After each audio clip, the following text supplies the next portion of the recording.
Depuis le 22 mars 2017, chaque entreprise intervenant sur un chantier de BTP est dans l'obligation d'avoir transmis ou commandé pour chacun de ses salariés la carte d'identification professionnelle BTP. D'autre part, le décret d'application de la loi Savary en avril 2015, ainsi que les lois Macron et El Khomri, ont complété l'arsenal juridique qui vise à lutter contre le travail illégal. Des lois qui imposent aux maîtres d'ouvrage et donneurs d'ordre un devoir de vigilance. Voilà pourquoi un opérateur mandaté par le maître d'ouvrage ou donneur d'ordre va effectuer sur votre chantier des passages périodiques afin que chaque salarié puisse lui présenter sa carte professionnelle BTP et vérifier son inscription sur Bativigie. Alors, si vous le voulez bien, imaginons ensemble ce que va donner une opération de vérification. Tout d'abord, l'opérateur chargé des vérifications se doit d'être équipé dans une tenue adaptée à un chantier de BTP. Et d'être simple, direct, ouvert et courtois dans les propos qu'il tiendra auprès des personnes qu'il va rencontrer. Une fois en présence du salarié, l'opérateur scanne le QR code de la carte professionnelle BTP pour vérifier sa validité. Si le salarié n'a pas de carte, une vérification est effectuée pour s'assurer qu'il est répertorié sur Bativigie. Le QR code permet d'identifier le salarié.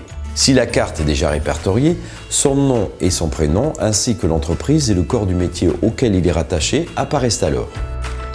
Si la carte n'est pas répertoriée sur Bativigie, l'opérateur saisit le nom, prénom, numéro de la carte et l'entreprise sur l'application. Si la carte est valide, aucun incident ne sera signalé par le contrôleur. Si après le scan QR code, le contrôleur constate que la carte n'est pas valide, il saisit un incident sur l'application Bativigie de son smartphone.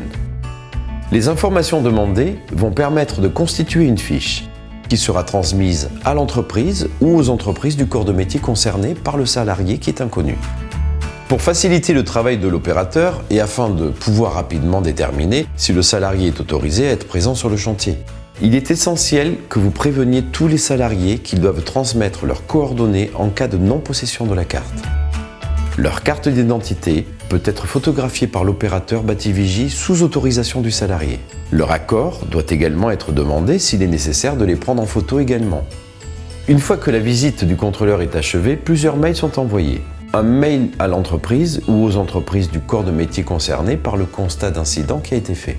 Un deuxième mail au maître d'ouvrage comprenant les incidents constatés au cours de la visite, ainsi qu'un lien lui permettant d'accéder au rapport de la visite. Si au bout des 48 heures dont elle dispose, l'entreprise n'a pas fourni sur la plateforme Bativigie les éléments d'information complémentaires que celle-ci leur aura demandé sur le salarié, le maître d'ouvrage adresse à l'entreprise un courrier de mise en demeure afin que les salariés déclarés un incident quittent immédiatement le chantier.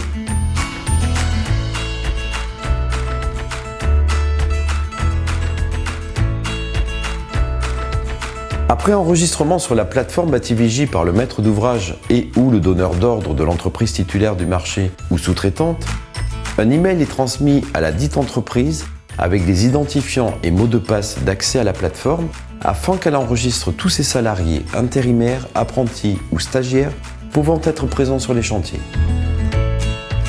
Pour les entreprises françaises, la procédure d'enregistrement nécessite de scanner la carte professionnelle BTP ou de suivre la procédure Bativigie, carte d'identité, photo JPEG et DPAE. Pour les entreprises étrangères, la procédure d'enregistrement nécessite de scanner la carte professionnelle BTP et de suivre la procédure Bativigie qui inclut 12 points de contrôle pour les travailleurs détachés. L'entreprise renseigne les informations relatives aux salariés dans la plateforme Bativigie. Si le salarié n'a pas de carte BTP, la modification d'un contrat de salarié comme une embauche et une débauche ou le prolongement d'une durée de contrat d'intérim oblige l'entreprise à inscrire sur la plateforme ses changements de statut. Les entreprises peuvent aussi avoir accès à des tutoriels et des films de formation, ainsi qu'à des outils d'aide à l'utilisation développés par Bativigie qu'ils trouveront dans l'application ou dans la plateforme.